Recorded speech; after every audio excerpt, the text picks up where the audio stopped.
welcome to the Let's Think About It podcast, where we embark on a journey of thoughtfulness and personal growth. I'm your host, Coach Mo, and I'm here to guide you through thought-provoking discussions that will inspire you to unlock your full potential. In each episode, we'll explore a wide range of topics from self-discovery and mindfulness to goal setting and achieving success. Together, we'll challenge conventional thinking and dive deep into the realms of possibility. Whether you're looking to find clarity in your personal or professional life or seeking strategies to overcome obstacles, this podcast is your go-to source for insightful conversations and practical advice. So find a comfortable spot, chill, and let's embark on this journey of self-improvement together. Remember, the power of transformation lies within you, and together we'll uncover the tools and insights you need to make it happen. So let's dive in.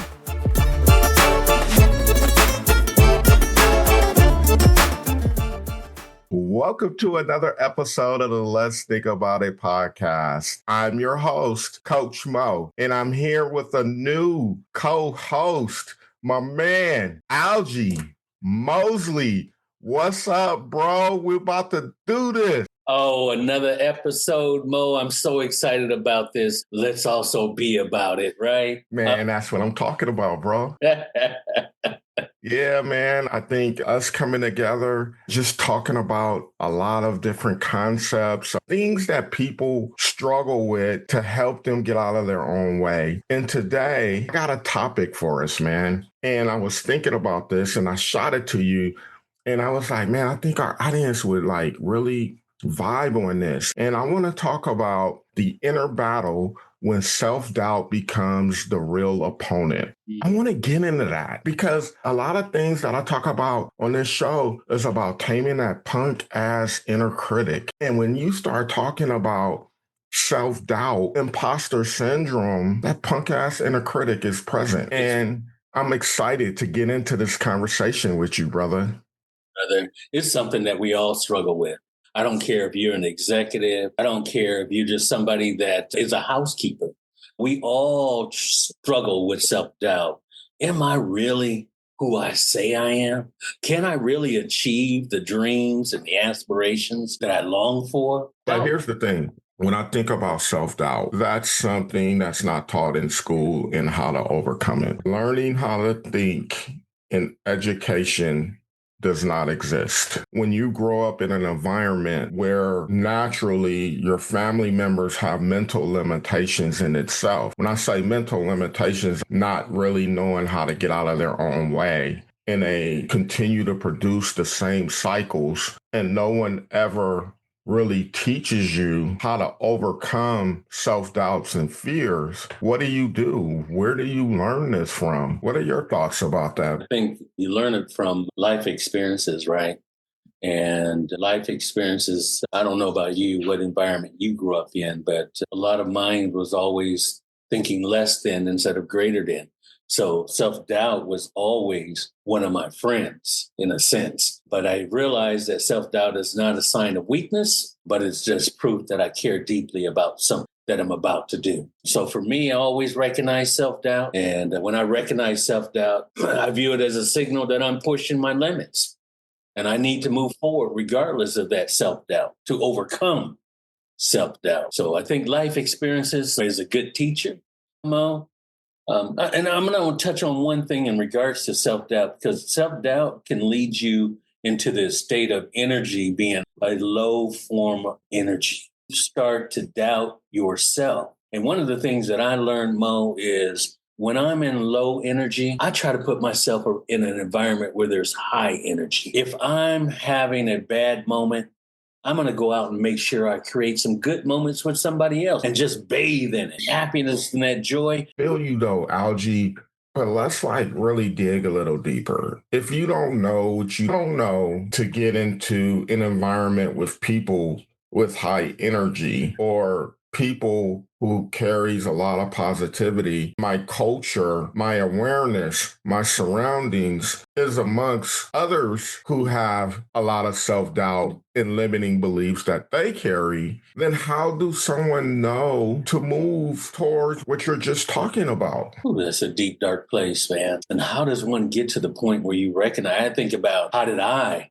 come out of the dogma state that I was, right? I guess for me, Mo, when I think about it, as I surrounded myself by people that thought differently, that longed to be in a place where I longed to be, right?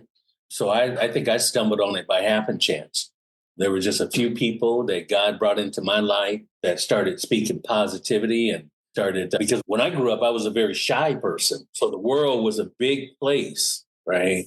When I was very shy and I was even in science class reading about science, and I came across his name and it said Algie, right? I was a very shy person. And so when the teacher said I was trying to pronounce it, she says, yeah, go ahead, pronounce it. And when I pronounced it, all the kids just laughed. And I shrunk. One day I was reading and I found out there was brown algae, there was green algae. And I found out that algae was a fungus, and that plural of fungus was a fun guy, right?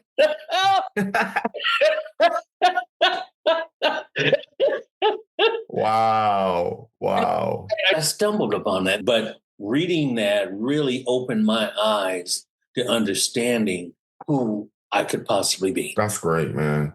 When I think about my journey around this topic, I'm just thankful.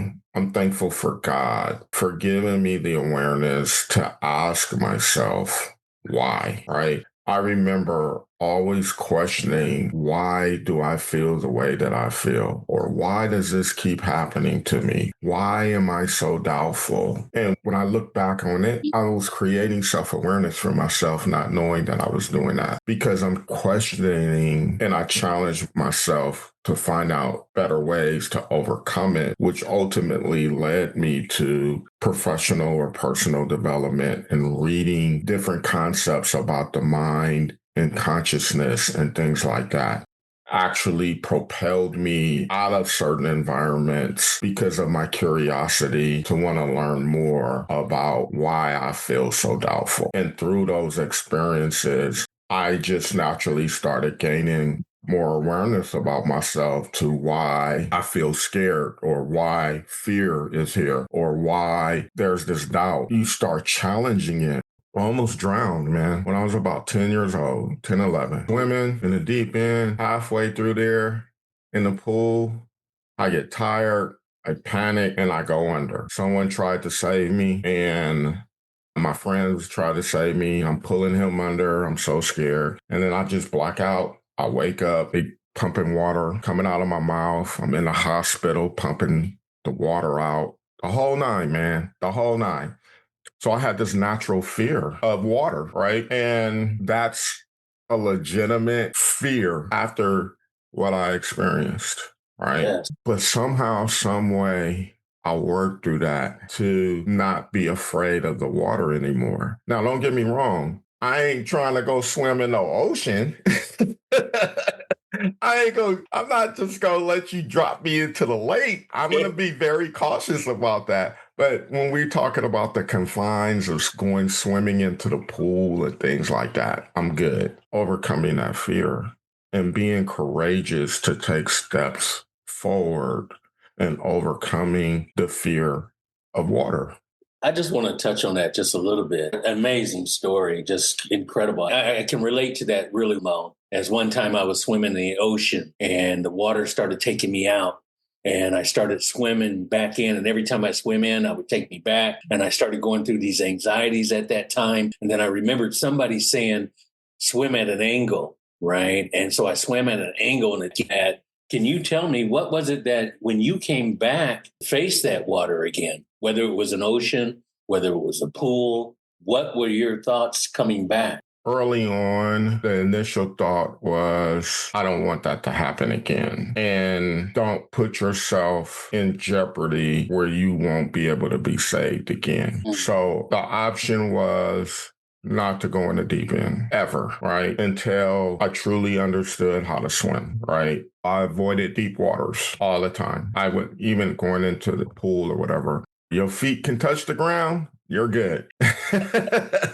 As a young kid, I never officially learned how to float effectively. I was just a true risk taker. And whatever I wanted to do, I'll just try it and do it with disregard of what could possibly be the consequences. When I think back of that experience, that's how it was. I wasn't a good swimmer or anything. I wanted to do what my friends was doing. And so I put myself out there. And I think that's a great quality to have in a sense of taking risk without necessarily really worrying about the consequences of it. It just depends on the type of risk that you're taking. And as a kid, you just want to live. You just want to be a part of the excitement of what you see your friends are doing. And so that's what I was. And then after that happened, it was different because I was managing risk as it became to the water. And I was just this different kid now. I felt when I see others in the deep end having a good time, I was limited because of that fear that was present. And so I was always very cautious until I started taking more steps forward and becoming a better swimmer so I can reacclimate myself into that part of swimming. For a good portion of time, I avoided water as a whole. Makes sense. I can only assume you never went and dove off the diving board. Did you? Yeah. Is that the deep end, right, is a right. Huge, barrier for you. But getting through that, it also became a great teacher. So life experiences, right, when we're talking about overcoming that inner critic, now that you've got these experiences swimming, if you were to go back to the pool today, would you have those same fears and those same issues, or what kind of thoughts would you have? That's a great question. I think when I look at myself now, it's calculated risk. So here's an example. We just went to Costa Rica. And I had a beautiful time. We was out in the ocean or whatever. They took us way out and we parted the boat and people could just jump in and go swimming in the middle of the lake and you could do some snorkeling and all of that.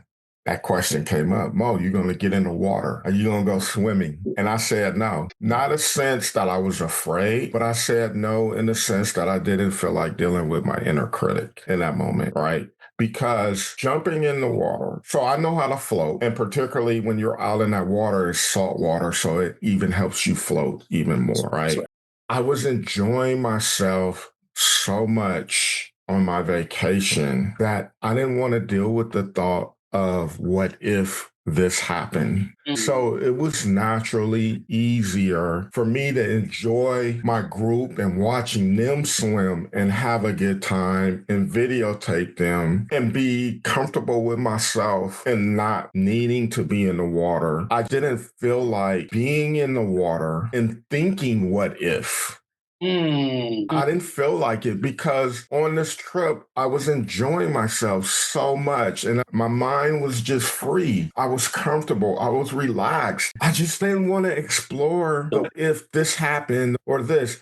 And then the other thing of it is I could have put on a life jacket and went in the water and naturally floated. That was an option too, but it was my decision. And I think that's the power of this conversation. The fear didn't dictate whether I got into the ocean or the lake, wherever we were. Fear didn't dictate it. I dictated what I wanted to do in that moment because everybody was like, Mo, why you not getting in?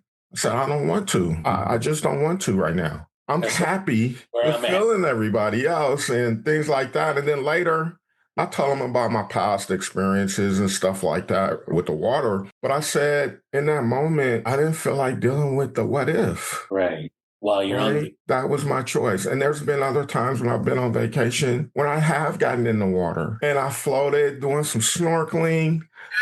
Or I put on a life vest and I jump in the water. But in that moment, it was just my choice because the comfortability that I was experiencing. And in that moment, I felt I had power of choice and I didn't have to do it because I felt the pressure to need to because everybody else was doing it. And it was just my choice. A little bit different when you were a child or a teenager when you first experienced it because everybody else was doing it and you longed to do it. Absolutely. And that carries over into just like everyday life when we battling the self-doubt, right?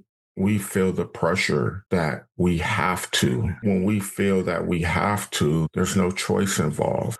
Your doubt becomes the real opponent in who you're competing against. And that's just real talk. How do you learn? How do we learn to overcome that? How do we teach this to people? How do we teach our kids how to overcome certain struggles when it pertains to the outer world and they have to look at themselves and they're afraid? How do we teach them to have the courage to move forward? I think it starts with where you just stated, you have to get out of your own way, right? And understand that these things are just thoughts, right? Or as we say, false evidence appearing real, right? Yes. Necessarily real, or as the lady once said, some of my worst nightmares never happened. Or you have experience now, right? And your experience is a great teacher that you can rely upon, right? But what you're asking is how do you teach someone that doesn't have those experiences? I think it's teaching them that there's two sides of the coin. There's the worst case scenario and there's the best case scenario. And you always have a choice of where you want to put your energy. I agree. Naturally, as humans, because of social media, advertisement, family, it's always worst case scenario. That's the scenario.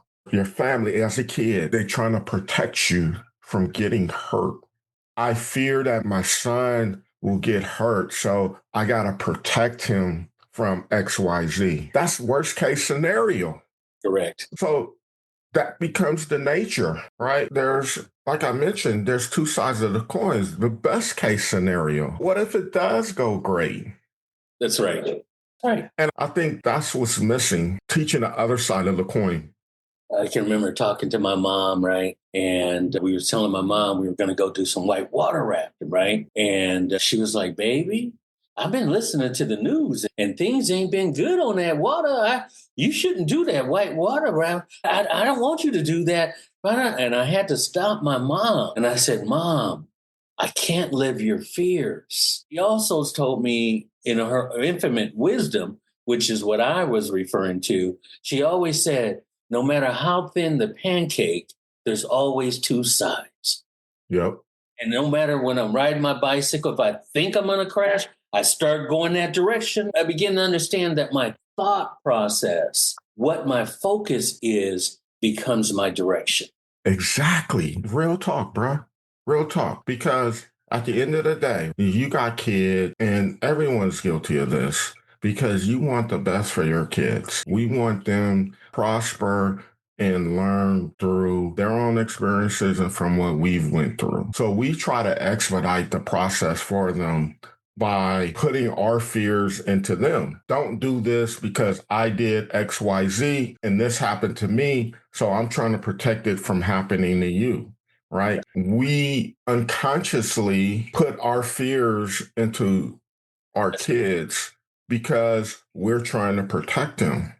And what that ultimately does over a duration of childhood into young adulthood is create certain doubts that we carry and fears. Not knowing what's formulating inside unconsciously, and your parents doesn't even know that they're doing that to you. That's correct. Because their parents did it. And we can't help you from being like your parents. As we move forward in life and we get to adulthood, we have certain fears that we don't even know why they're fears. And we feel that we have to react to those fears. The reaction to the fears is avoidance.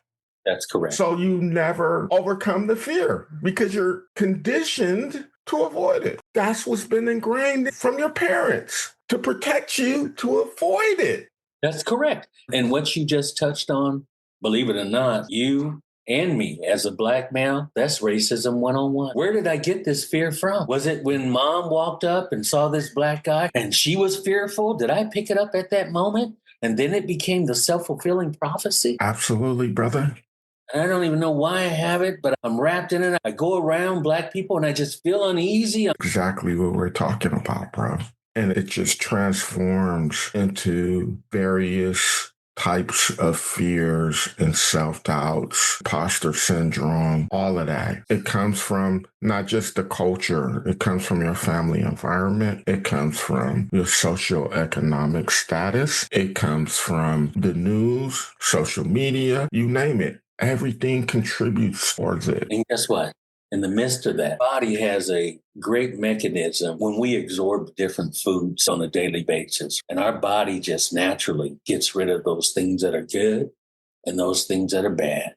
Our mind absorbs everything every day, all day. He said, she said, he did this, why they did, this is the recipe, etc. But we have to, as my cliche, have to learn to hush and flush. We have to learn to hush and flush that shit. Or from a biblical standpoint, to renew your mind daily. Because if you don't hush and flush that shit, Mo, it reminds me of the acronym for shit, super high in toxins. And you begin killing yourself, you self-doubt yourself. You not only self-doubt you, but the world around you, because you're full of shit. And you just naturally carry it, bro. You naturally carry it. And then as you start having kids or family, you inject it on them not knowing that's what you're doing. That's correct. It's all unconscious. When your kid become young adults and they start having kids, they're doing what was taught to them. And then that's the cycle until, and this is where I feel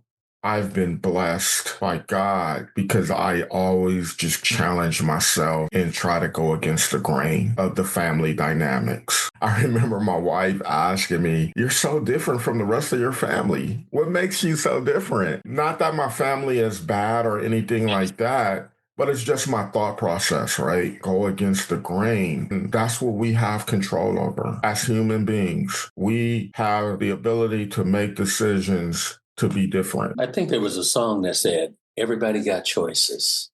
Absolutely. Everybody got choices, right? And the thing about choices is it doesn't make you different, but you are different based on the choices and the everyday decisions that you make on a daily basis. Absolutely, brother. And I'm going to ask you this question as we get ready to close out. Topic today was the inner battle when self-doubt becomes the real opponent. How do we be about it? You know, Mo, as I thought about it, sometimes I get into this poetic state. And so as we talk about the real opponent, this is how we be about it, by understanding it. So when self-doubt comes clothed in a whisper, telling me I am less, that my steps are too fragile to reach my internal quest, you dress yourself as wisdom, but you are only fear in fine clothing. You say I am small, yet my breath shakes the silence. My stride echoes down generations. My heart beats the thunder of those before me. Self-doubt, you are not my master. You are only the question that gives birth to my answer. The storm that awakens my sky, the mirror that makes me see. I am more than a reflection. I am strength unspoken, a song unfinished, a promise unbroken. And though you press against me, my forward movement is my lane, with or without you breaking every chain. Mic drop. There it is. I appreciate you, brother. This was a fabulous conversation today. And I'm going to lead the audience with this. Fear, doubt, imposter syndrome, AKA that punk ass inner critic. It's in all of us. It shows up in all of us. Just take one step. Just one step to challenge it, to move forward. That's it. And trust that it will quiet down for you. Just trust that. One step. The step is action. Just one action to move you through whatever that punk ass inner critic is saying. And over time, you will silence that punk ass inner critic. And that's what I would like to leave the audience with today. Thank you, brother. You're welcome, Mo. Thank you for joining me in this episode of Let's Think About It. Your time and attention are greatly appreciated. If you found value in today's discussion, I encourage you to subscribe on your favorite podcast platform. Remember, the journey of self-improvement is ongoing, and I'm here to support you every step of the way. Connect with me on social media for updates and insights. You can find me on Instagram and Facebook at Coach Mo Coaching or LinkedIn at Maurice Mabry. Or visit my website at mauricemabry.com for exclusive content. Until next time, keep reflecting, keep growing, and most importantly, keep believing in yourself. Remember, the most effective way to do it is to do it. Together, we're making incredible strides toward a better and more empowered you. So thank you, and I'll see you in our next episode.